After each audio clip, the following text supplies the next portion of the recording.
Hello everyone. In this video, we'll see what is PVR or path vector routing.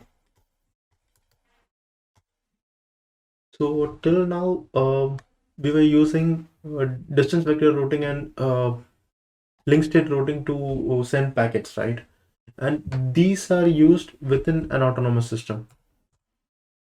So this is used within an autonomous system, and this is also used within an autonomous system. But what if we want to send packets to different autonomous systems? What if we want to route packets between autonomous systems? That can be done by using path vector routing. So what path vector routing is, it's a routing protocol, of course. It is used to route packets between autonomous systems. So first of all, we have to understand why these DVR and LSR cannot be used for routing packets between autonomous systems. Remember that in here, in distance vector routing, the maximum number of hops is 16. So if a packet hops more than 16 times in RIP protocol especially, we cannot route it. Like the packet is considered, the connection is considered lost. But in case of internet in or between autonomous system, there can be more than 16 hops. Also, each time the number of hops increases, DVR becomes really unstable. So DVR is really hard to use. And the same way, LSR, when the number of nodes increases, LSR also becomes really computationally intensive to calculate. And as the big network grows, what happens is this link state update packets, those will keep on getting bigger and bigger. So it really becomes hard to use these protocols to route packets between two autonomous systems.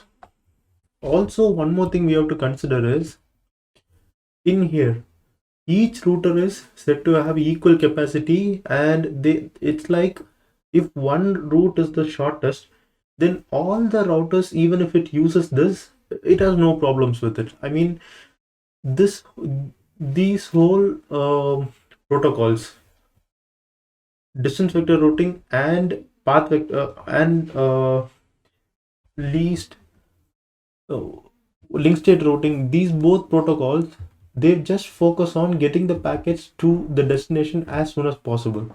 That is finding the shortest path. But let's say we have um, 4 autonomous systems,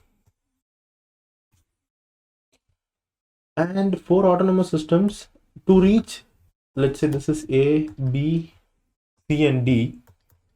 We can reach, let's say this is the connection. This is the connection topology. From A to D, if we want to reach, let's say this is the shortest path. 1, 2. This is, let's say, 1 and 3. By theory, this is the shortest path.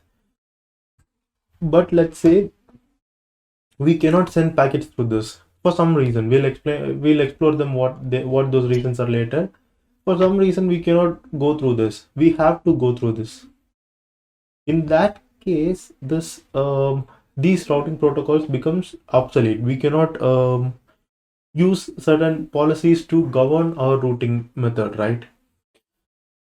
So this is why path vector routing comes in.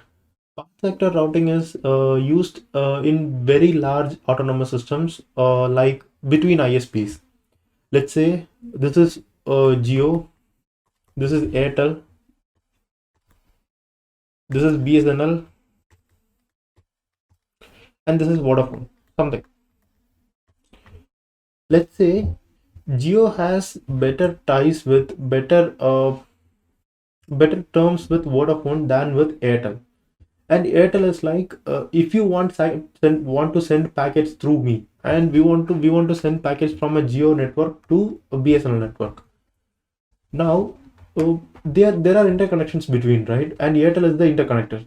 Now, Airtel will ask Geo, if only if you give me 1,000 rupees per GB, it's not this high. Let's say, let's say 1 rupee per GB, 1 rupee per GB.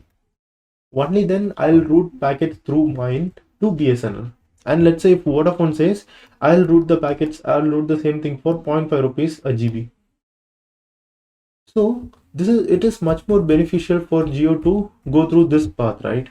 Same goes for any routing. So based on policies, we can govern how the packets are being routed through the internet. So for these things, path vector routing is used. So it is called path vector routing because the path is determined by the sender, and it is not based on any algorithm. It's not based on any shortest path, but it is based on several factors which can be adjusted based on many algorithms. All right. So that's the basics of path vector routing. We'll see a few concepts in path vector routing. Let's say the first concept is routing tables. How this routing tables look like in path vector routing. Let's consider this network. So this is the network we are routing. See, this is one autonomous system, this is another autonomous system, and this is another autonomous system.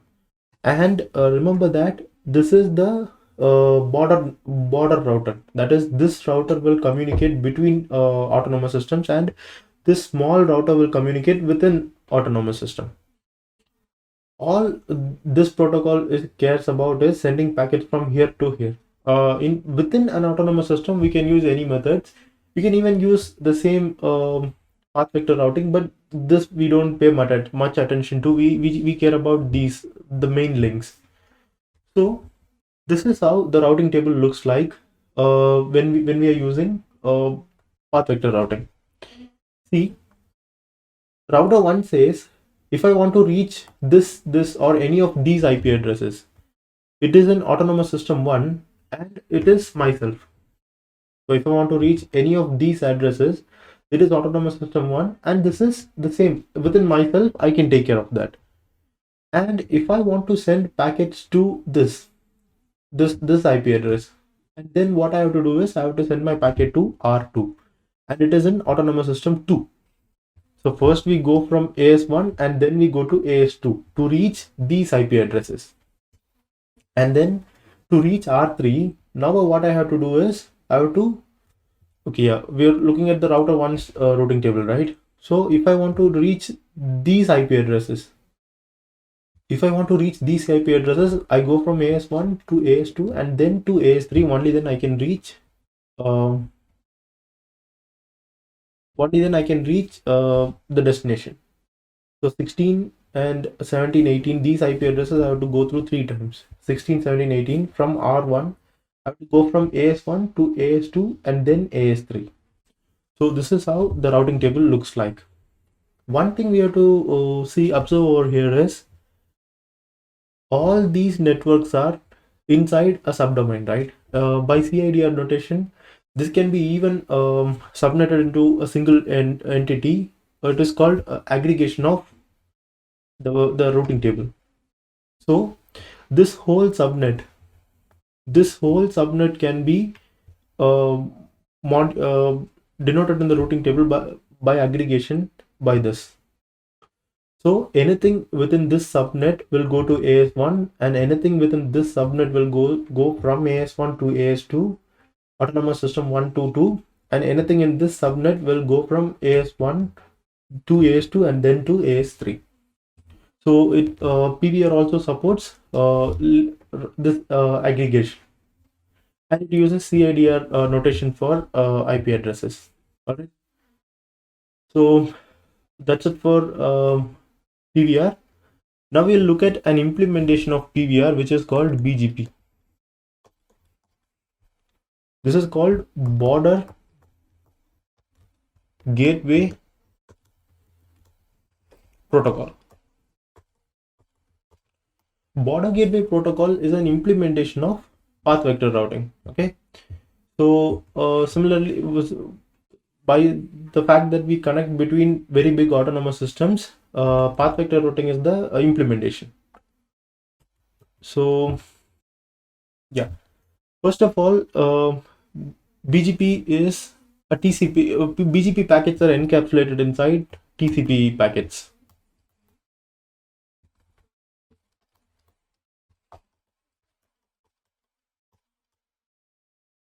In TCP packets at a port of 179. So this port is used for BGP protocol, and it uses TCP packets. And now when a BGP connection is established between two autonomous systems, this connection stays forever. This connection is called semi-permanent.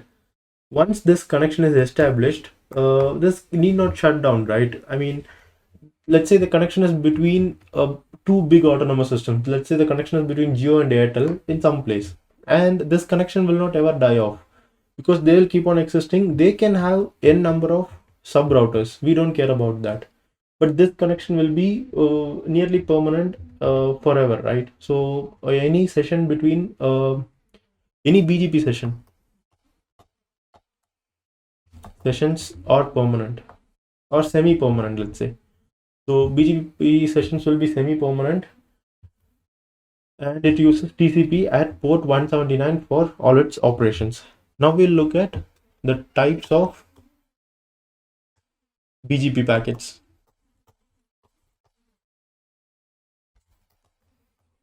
So BGP packets are of four types. The first is open, keep alive,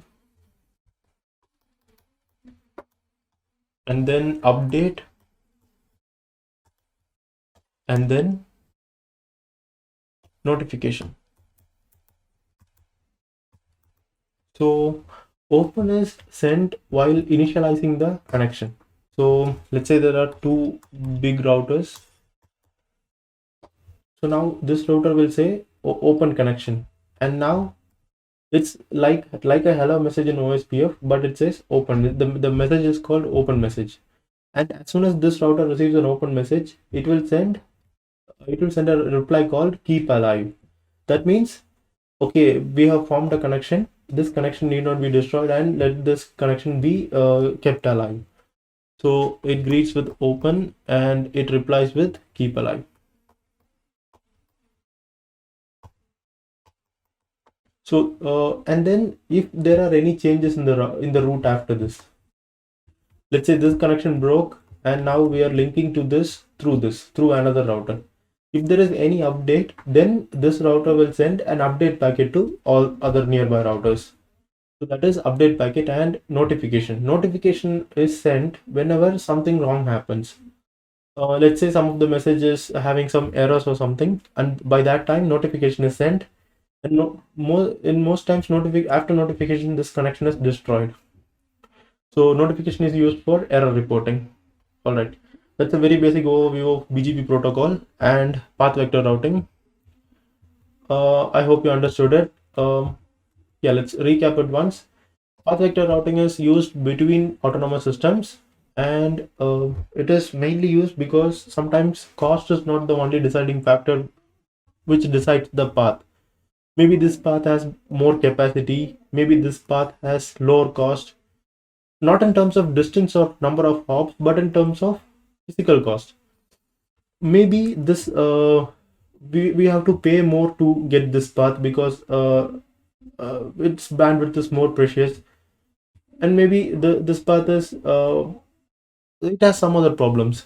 It can be anything. So based on policy routing also we can do routing. That is why path vector routing is used. Again, this is used between autonomous systems. That's the main thing we have to keep in mind. And then we saw how the routing tables looks like in case of PVR. This is a basic layout of a PVR. This is an autonomous system. This is an autonomous system, and this is an autonomous system. And this router saves this information. This router saves this information, and this router saves this information.